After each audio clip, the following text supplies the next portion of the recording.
For social and religious conservatives, the election was devastating. What we're seeing in our projections, it's over. The white establishment is now the minority. But conservatives put up a fight. We've seen probably the most infusion of religious issues and doctrine into an election cycle probably since the late 1980s.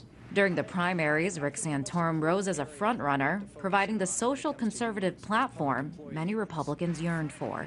I don't believe in an America where the separation of church and state is absolute. He wasn't alone. The race to be the next Republican nominee sometimes seemed like a race to prove who is more religious. I have a sense of assurance about the direction I think that God is speaking into my heart that I should go. When I finally realized that it was God saying that this is what I needed to do, I was like Moses. You got the wrong man, Lord. Are you sure? Now, you're not supposed to doubt God. But this was more than rhetoric. Their agendas were influenced by religious doctrine.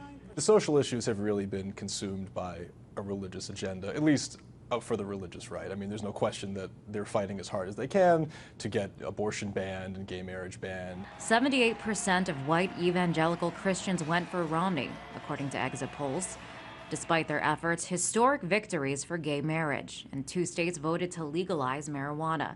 Both triumphs for the socially liberal. But not all churches wanted a socially conservative outcome. The Church of the Flying Spaghetti Monster aims to separate church and state.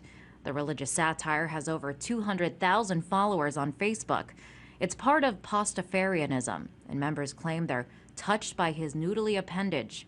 Of course, it's all meant to make a statement. There's equal evidence for the Flying Spaghetti Monster as there is for God or Santa Claus. In fact, an unprecedented number of Americans don't identify with a religion.